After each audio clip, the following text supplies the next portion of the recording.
We're going to be going through a lecture that I've done many, many times since the decision in Montgomery came out, and updated most recently this morning because it's very much a movable feast.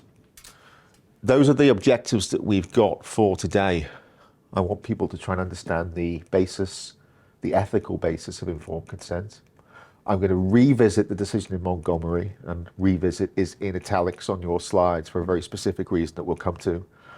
I'm going to look at some example cases and some practical considerations. A little bit of background.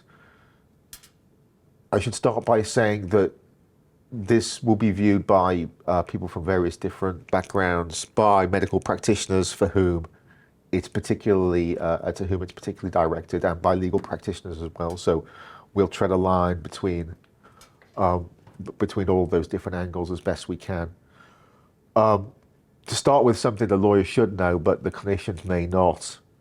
The Bolam test is the fundamental premise on which all of these cases proceed. So if we were defending a case where it was alleged that there was a problem with informed consent, historically, so long as we could show that there was a responsible body of medical practitioners who would have acted in exactly the same way as the doctor in the case had acted, then that was an adequate defense.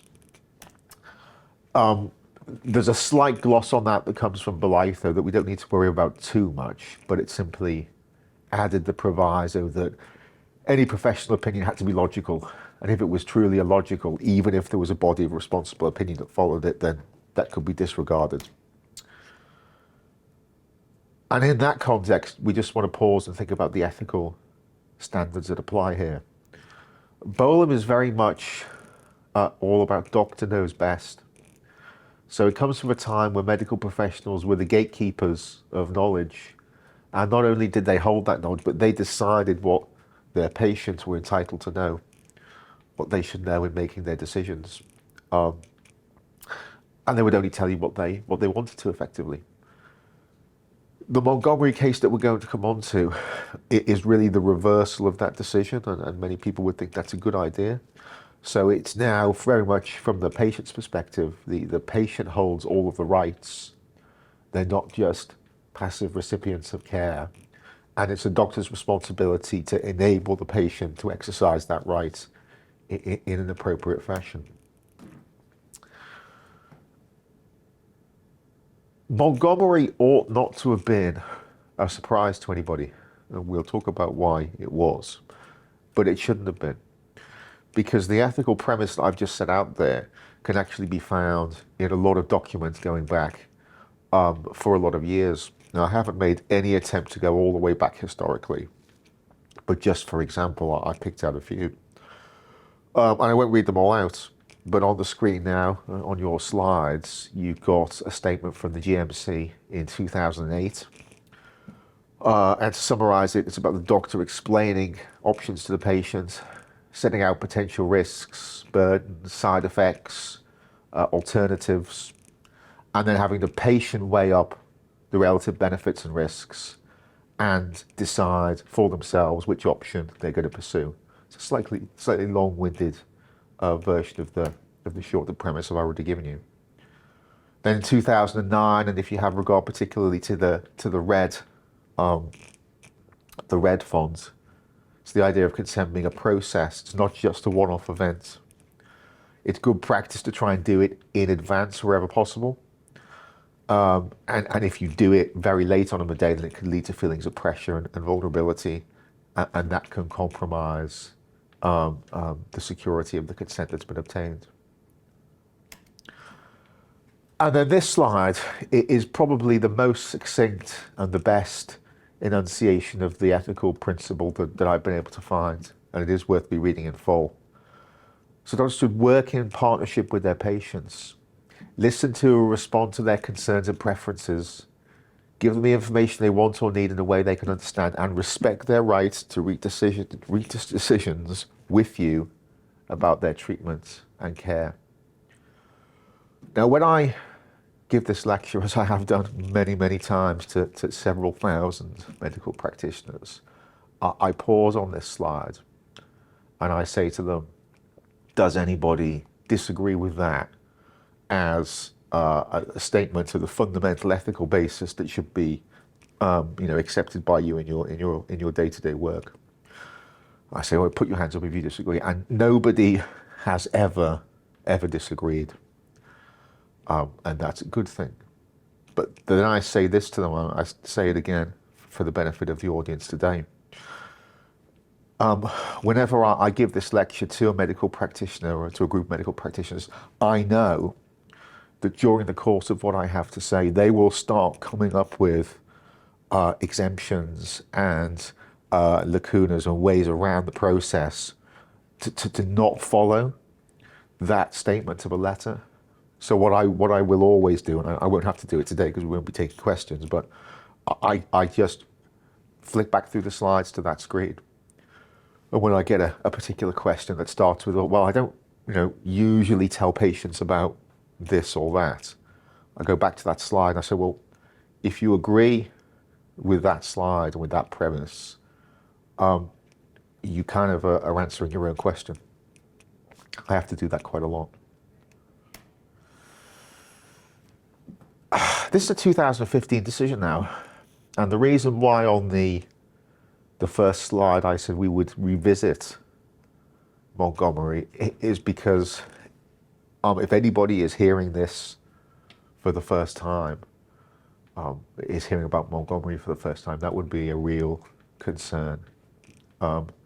This ought to have been on the agenda of every medical practitioner, and of course every medical legal practitioner since 2015.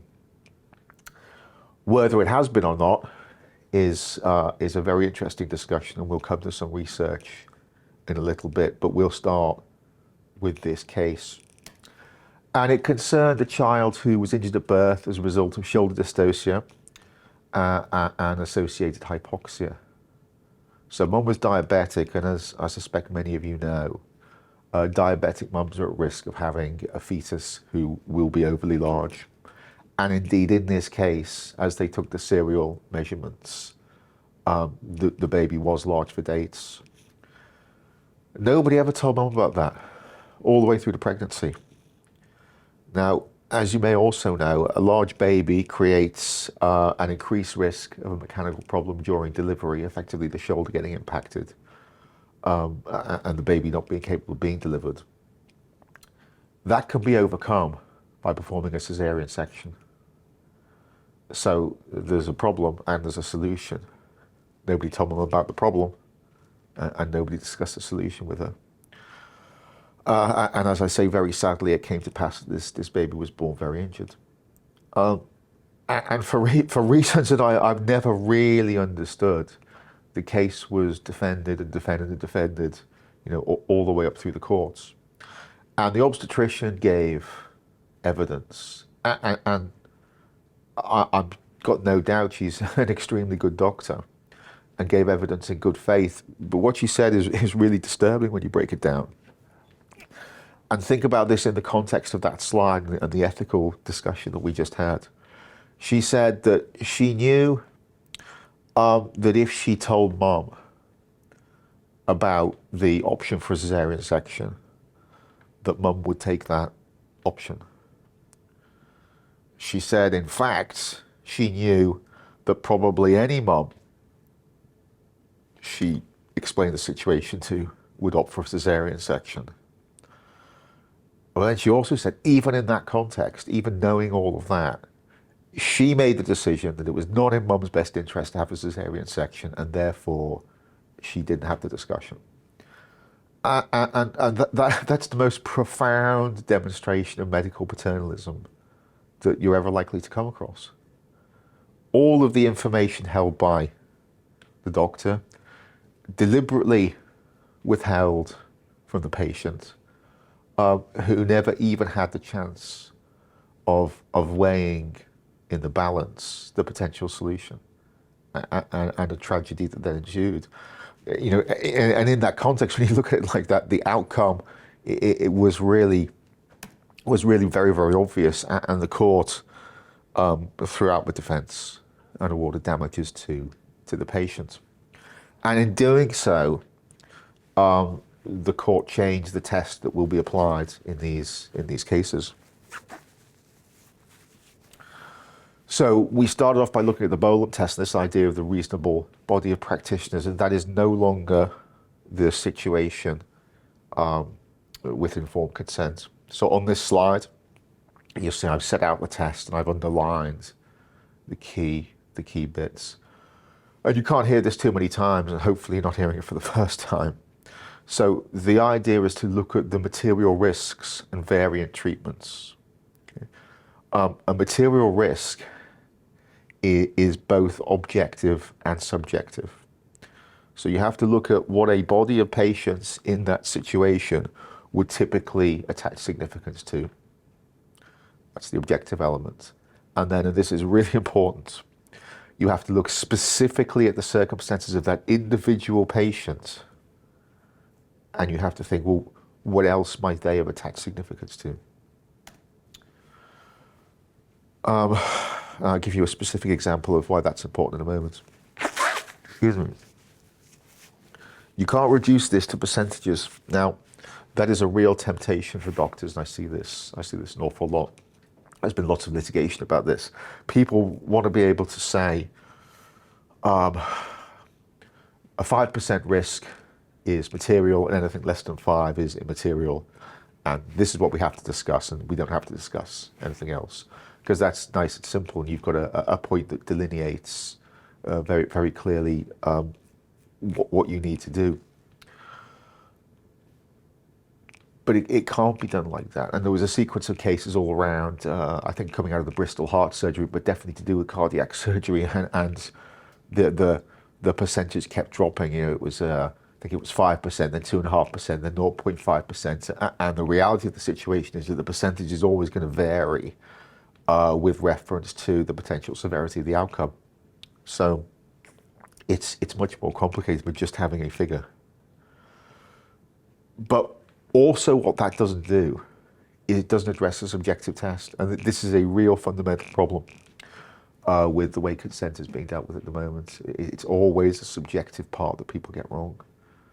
So here is my very good example of this. And it's strange actually, because it came out of a lecture that I was doing. I believe there's been a case. There's actually been litigated on pretty much this exact point. So so the example is this. It was an obstetric, an ophthalmic surgeon who said to me, well, I have to do a procedure sometimes and I have to paralyze the patient's eye.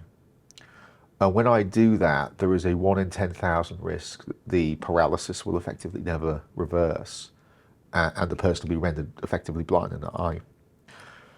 I said, but I never tell the patient about that. It's 1 in 10,000. That's very rare. That's okay, isn't it, David?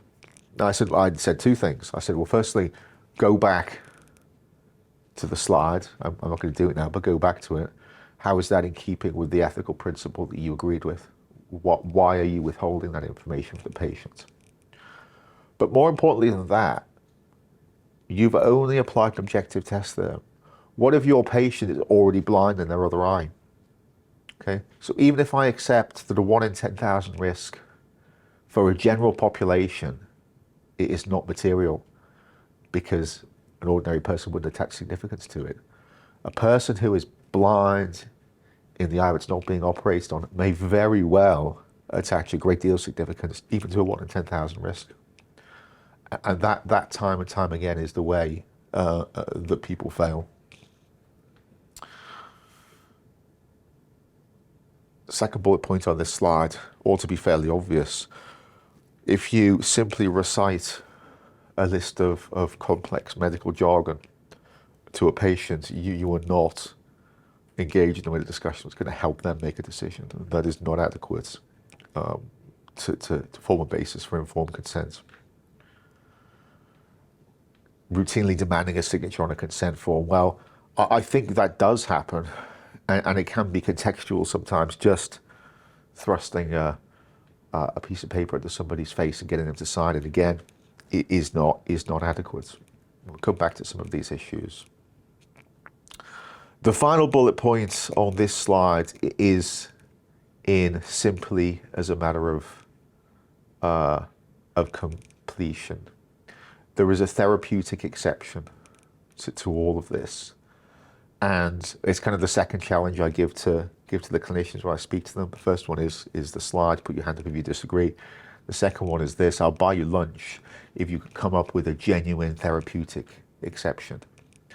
The only one, and what I mean by that is, so if the actual disclosure of the risk would in itself be detrimental to the health of the patient, then you wouldn't have to do it. But apart from maybe in an acute psychiatric setting, I don't think that that's ever going to arise. And now, however many years it is later, nobody's come up with one, and neither have I. But I will extend my lunch offer to the people in the room, not to everybody online, because I don't know how many people that might be. We've had a few additional bits of guidance that have been spawned since Montgomery that are just worth looking at briefly.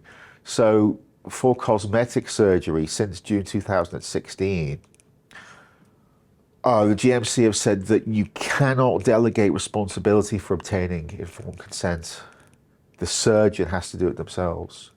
And that is relevant because of something we'll come on to in a minute, but typically in hospitals, the consultant surgeon, if a consultant is operating, will delegate down to registrars or more junior doctors the process of getting consent. You absolutely cannot do that for cosmetic surgery.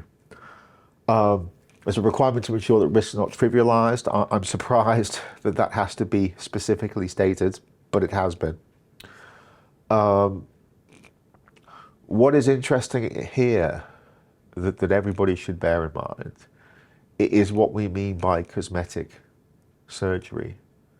So that could encompass actually quite a wide range of different things, from scar revision to maybe classic Botox or rhinoplasties or what have you.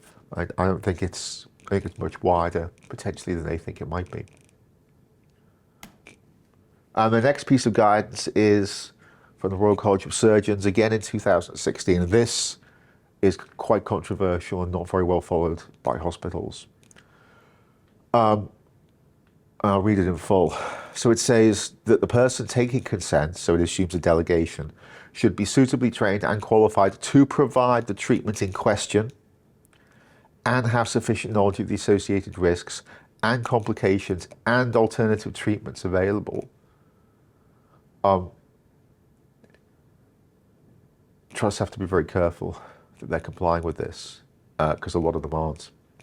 Some will have informed consent registers where they will effectively certify people as being capable of taking consent in particular areas. Some are much more relaxed in the way that they approach the issue. I don't think being relaxed is the right way to go. If you're a new surgeon on rotation, what are you suitably trained and qualified to do? Because if you're not suitably trained or qualified to do anything, you can't take consent for anything. Do you know the risks and complications? And the final bit is really, really important. Do you know the alternative treatments? Because then we're starting to get to territory of having to have kind of specialist knowledge, not just being told, go and take consent to do this particular operation, and then going to do it kind of as a matter of rote. So that guidance is important. Okay. There's a little bit of a break from the theory. I'm just going to run through a couple of case studies now, just to give a bit of a flavour of how the courts are looking at some of these issues. It's true to say before we do that there have not been all that many cases on informed consent that have gone to trial, but there are some, and there will be more. So the first case study is against East Kent hospitals. And the facts are there, and that they're not that significant in themselves. But what is really important is the quote from paragraph 90, which is on the slide, where it says, there is not a requirement for medical practitioners to warn about risks that are theoretical and not material. Okay, so just to clarify and this is sometimes a question that doctors ask, it's not necessary to go through every single theoretical risk that could ever occur. There is a test of materiality, and that does apply. Case study 2 is interesting. It was a hernia operation, and strictly speaking, it wasn't an issue of informed consent, but I think you'll see how it's relevant. It was to do with the post-operative care. So post-operatively, there was no warning given of the risk of DVT or pulmonary embolism. And of course, exactly what happened. The patient went away and got a DVT. And you'll see the quote there from the judgment. Would the ordinarily sensible patient, be justifiably aggrieved not to have been given the information at the heart of this case when fully appraised of the significance of it? Okay, that's the court giving that view in the context of post-operative treatment, but you can see exactly how that would apply to informed consent as well. And it's quite similar to a test of materiality. So would the ordinary sensible patient be aggrieved not to have been given the information in advance of the case, when fully appraised of the significance of it? I think that's a good guide to how the courts will look at this in plain language. Case study 3 is Thafo against Johnson. Really, really interesting case. Now, I've already said that you can't reduce to percentages the objective test. Well, excuse me, that's actually exactly what they did in Thafo. I don't think that this case is authority for these figures, so you shouldn't interpret them like that, but it's definitely indicative. So you'll see there that a risk of 0.1% is probably objectively immaterial, and a 1% risk is probably not objectively immaterial. I take those as a guide, don't take them as an absolute.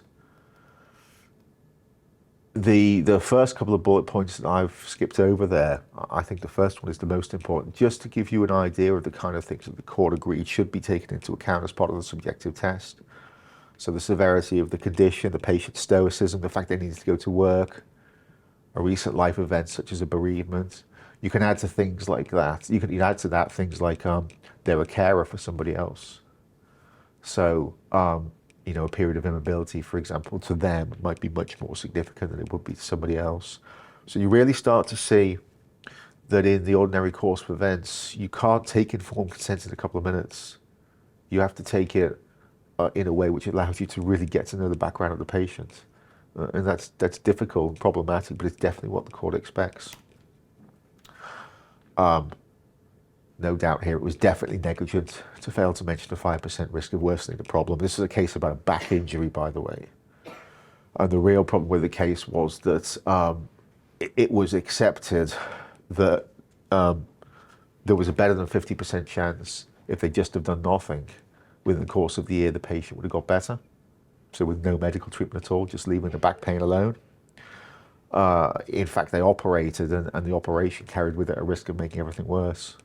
So it was a really complex analysis that had to be done. And it did, I set that out in the final bullet point. So there was lots wrong with Thafo. Although it's not on the slide there, it also dealt with the idea of how problematic anesthetic consent can be. And I do sometimes invite anaesthetists in the room to put their hands up, and then I make fun of them because the way they approach consent is historically been so outdated that it should have fun poked at it. You'll be lucky to see a note from an anaesthetist kind of on the operation chart somewhere. So I have been working with a number of different trusts, Alder Hey locally, but others as well, to try and develop a specific anaesthetic consent form, so you can actually see that on the file, and not just for general anaesthetic, but probably more importantly for regional anaesthesia and nerve blocks, where the complication rate is relatively high. A more recent case here, Mills against Oxford University from 2019. It's a very simple proposition, but it's coming out in more and more cases, actually, in my experience. If a treatment is experimental, certainly, and if it is new and relatively untested, and where there are more common alternatives available, that discussion definitely has to be had with the patient. So they have to know that what you're proposing to do is quite new. And I put robotic surgery there as a note to myself more than anything else, because I'm doing quite a lot of work on AI in the health sector at the moment.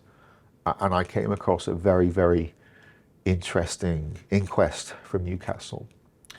And as far as I know, it's the first death in the UK from a patient who was being treated using a robot as part of the surgery. And it was an aortic valve replacement, if I remember correctly. And conventionally, if the operation had just been done by the surgeon themselves, there's a 99% chance of it being done without any complication. And in the event, a robotic surgical assistant was used and the patient died. And the inquest didn't touch on the consenting procedure because it didn't need to. But I thought about it quite a lot, and I've written about it since. How does that informed consent discussion take place? How do you say to somebody, well, there's a 99% chance that if I just do this the way I do, another 200 a year, you'll be absolutely fine. But I think we should have a go with this brand new robot that I've only used a couple of times, and let's see how that plays out. And in fact, I'm not even exaggerating. I think it was the first time the surgeon had used it on a live patient. They'd maybe done a couple of practice goes and had relatively minimal training. I think if we got to the bottom of informed consent there, we would find there was a really significant defect. But as we get more and more AI tech in the health sector, and as we get kind of robotic assistance with surgery, which is definitely being pushed, we will have to keep an eye on informed consent. Case study 5 is Bailey against George Eliot Hospital. So just to slightly complicate things, there is a degree to which the Bolam test comes into play in the context of the Montgomery test for materiality. So the point is this: if there's a reasonable alternative option, Montgomery says you have to discuss it. But in order to determine what is a reasonable alternative treatment, you have to apply Bolam. So there's a slight, it's not really a dichotomy. It does make logical sense, but you just have to add an extra layer into it. So what would a reasonable body of surgeons say an alternative was? As soon as it's on that list, Montgomery says you have to discuss it. And then our last case study is Diamond and Royal Devon. It's pretty straightforward. It ought to be pretty obvious, but it's a point that people sometimes seem to miss. Even if you can show that there was a failure to discuss with a patient a particular option, they don't win the case unless they can prove that that option is one that they would have opted for. So you'll see here it was a hernia repair using a surgical mesh, as opposed to the potential to just do a suture repair, which was never offered. And the case was, well, you did offer me a suture repair, and the court said, that's true, they didn't, but even if they had have done, you would have gone with a mesh, so the outcome would have been exactly the same. And there have been a couple of cases that have been defended on that basis. An NHS resolution are kind of key to make sure that we put everybody to the appropriate standard of proof. Okay. I usually try and make a joke about this slide. It's not going to work with you guys, but this is a topic that is really vexatious to medical professionals, because even though it should not have been a real change in how they do their jobs, even though ethically speaking it's entirely aligned with what the practice should have been for many, many years before Montgomery, it's just not really how they were doing it. And I made a comment at the start that I was going to refer to some research, and that's what I'm going to do now. Talks about revisiting this. You say, well, why do we need to revisit this, David? Is this not all barred or obvious now? You've kind of been around the country, you've trained everybody. Why is this going up on the website? Why is it still relevant today? Why are you making people sit through this lecture here? Well, this is why. In March 2000, there was a study published in the Quarterly Journal of Medicine called The Effect of the Montgomery Judgment on Settled Claims.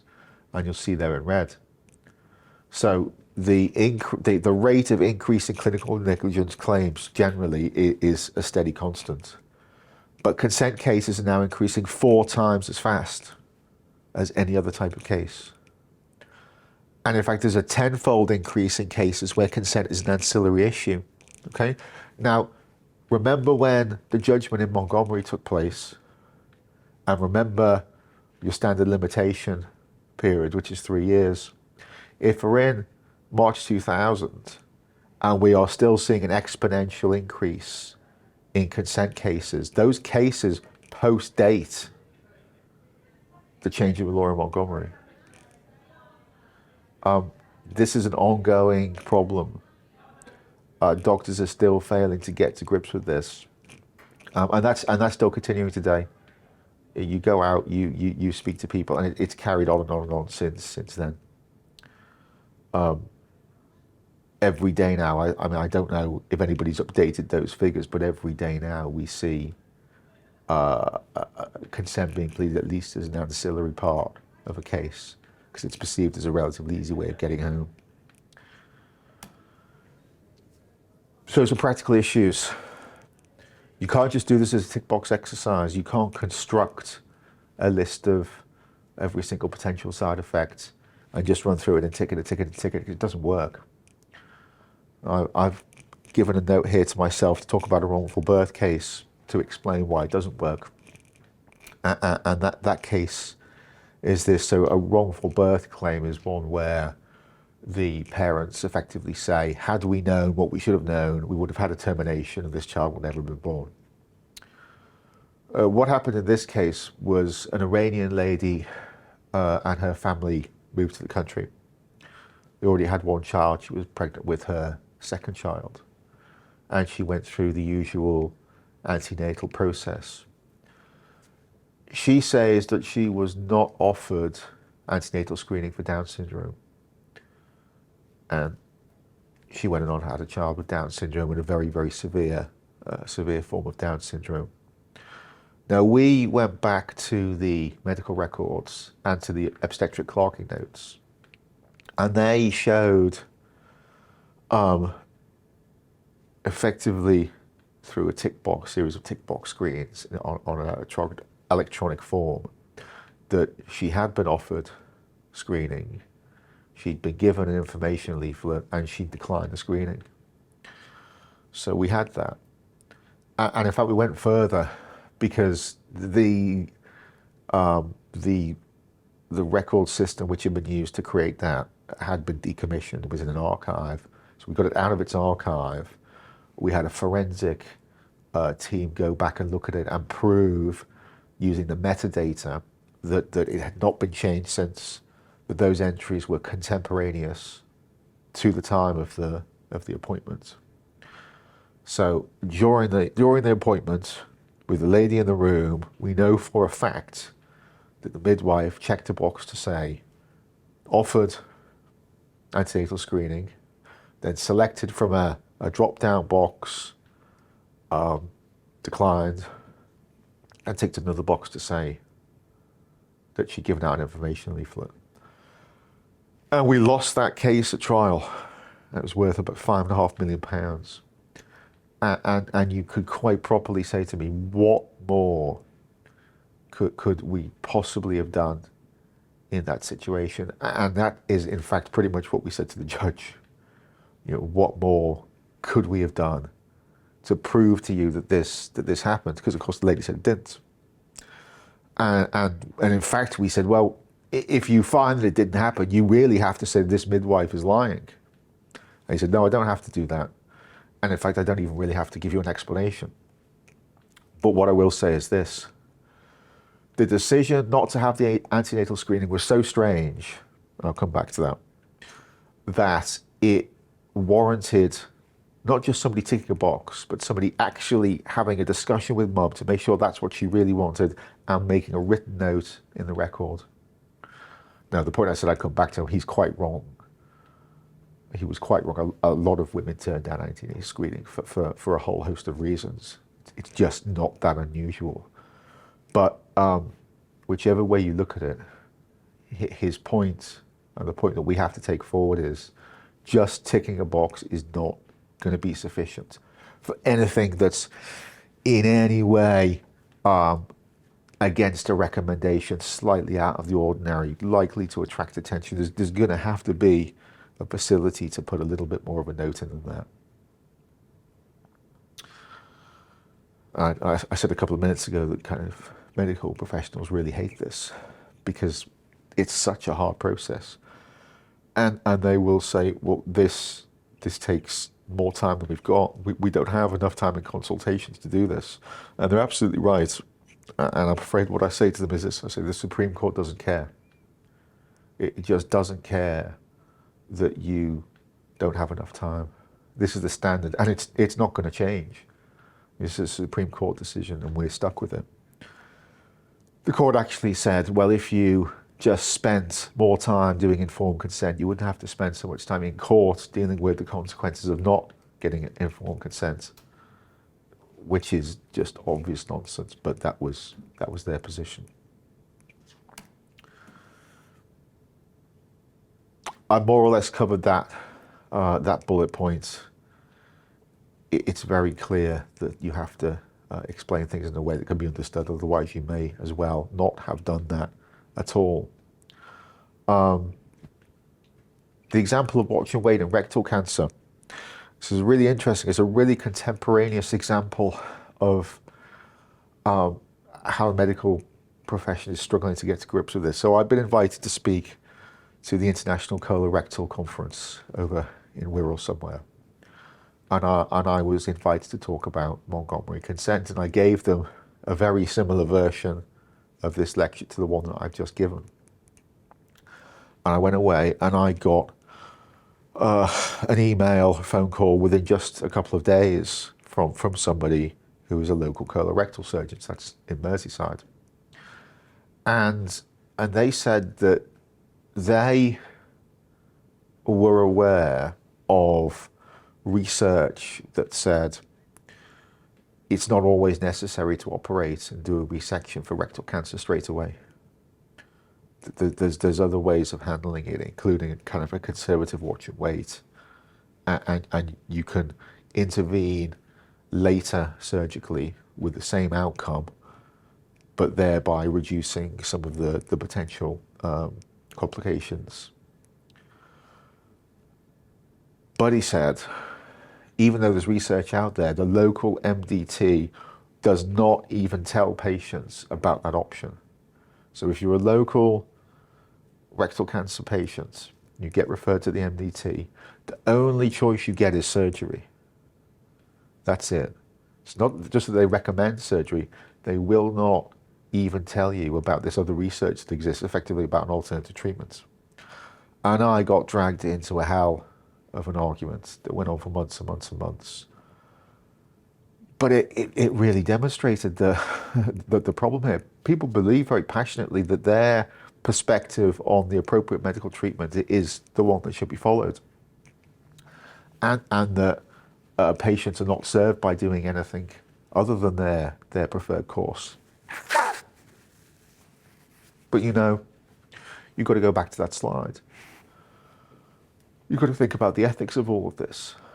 I hear, a typical example that people give you say, well, if I told patients about the risk of surgery, they'd be too frightened to go ahead. Well, the answer to that has to be so. That is their entitlement. The patient is entitled to make the wrong decision, in your eyes, or to decide not to take a risk because they went in a way that you don't.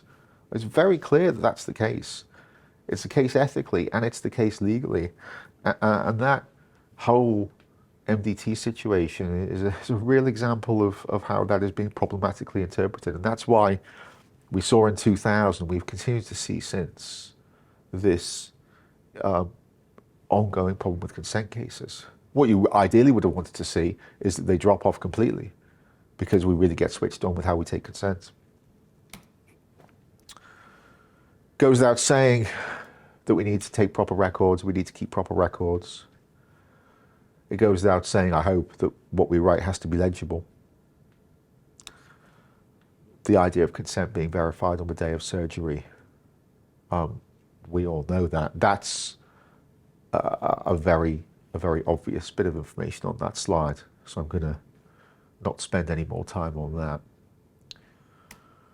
What I will spend just a little bit more time before we finish on is the next two slides, and this one is postal and remote consent, and I'm going to come on to electronic consent. So the idea of postal consent first came to my attention when I was asked to go and see a surgeon who had done a colonoscopy and had perforated a patient's bowel. And what I came to understand is that up until the point the patient came in for the procedure, they'd never met the surgeon. They'd seen somebody else, they'd been listed for the operation, and then they'd gone to see a specialist nurse who had given them the consent form pre-filled in, an information leaflet and an appointment card.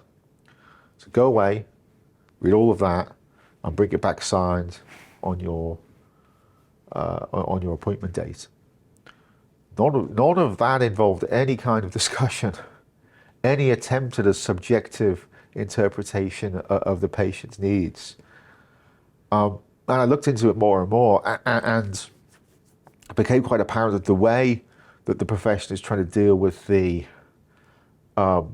scarcity of resources is by using written materials. That's a good idea, but substituting written materials for discussion, which is not a good idea. And sometimes they're not even being handed to patients, they're being sent out in the post. And I said to a group of people one day, I said, just think about all the assumptions that you're making when you do something like that. So you send it out in the post. Well, first of all, you're assuming it's ever received. If it is received, you're assuming that it's in a language the patient can read.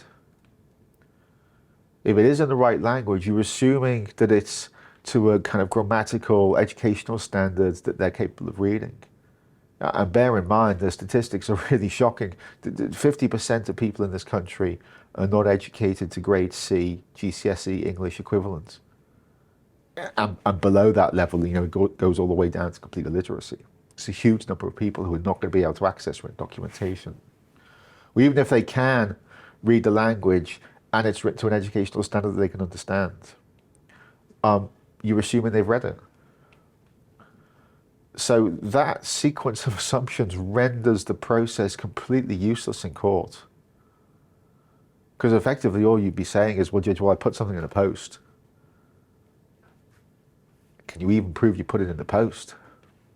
Because a lot of times this stuff doesn't appear in the record anywhere.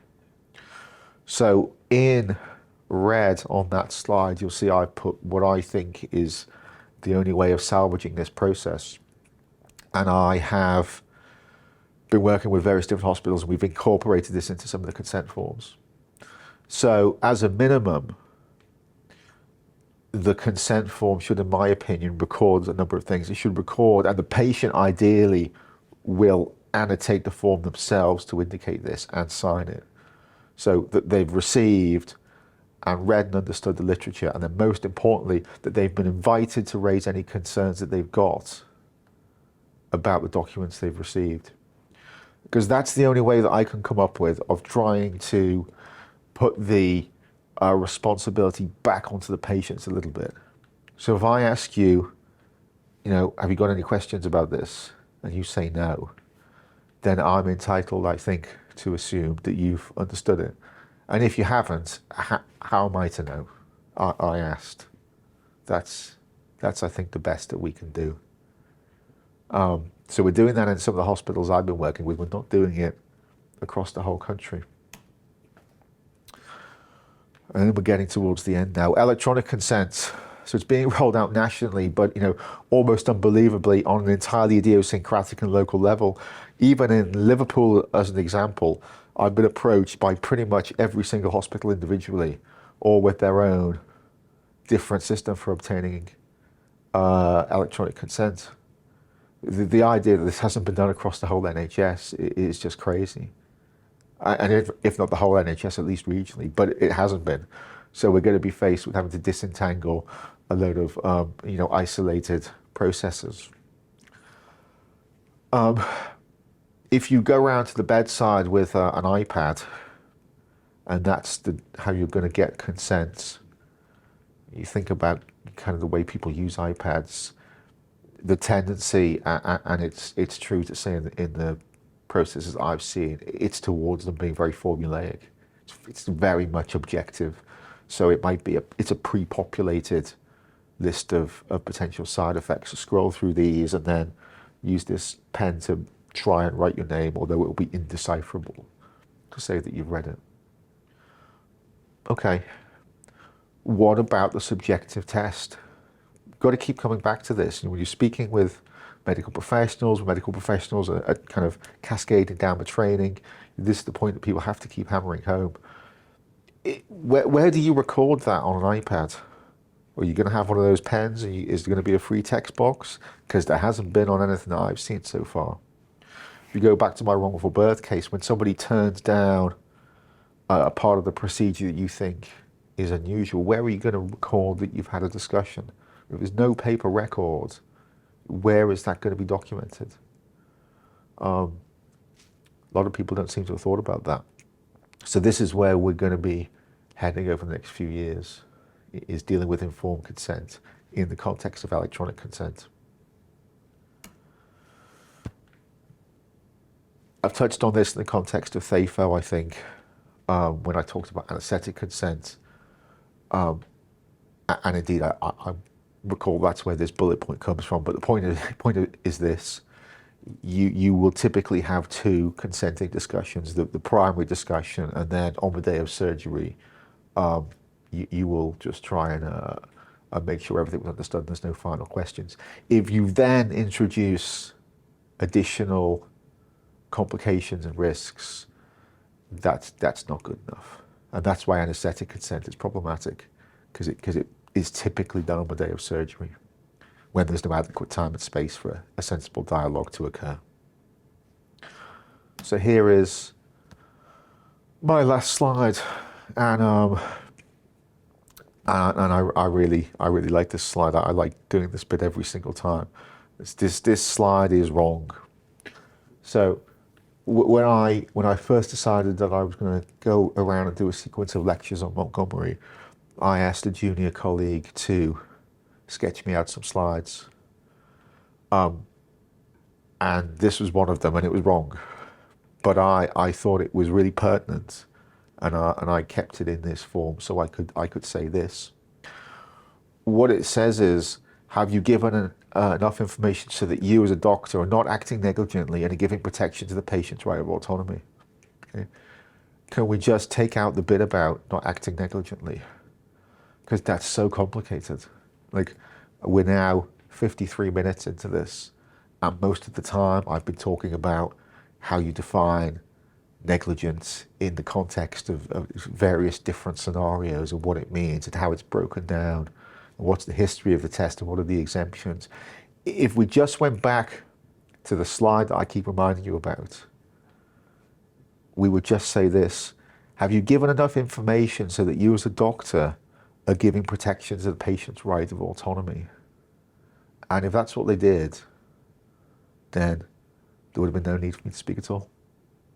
That is the end. Thank you very much.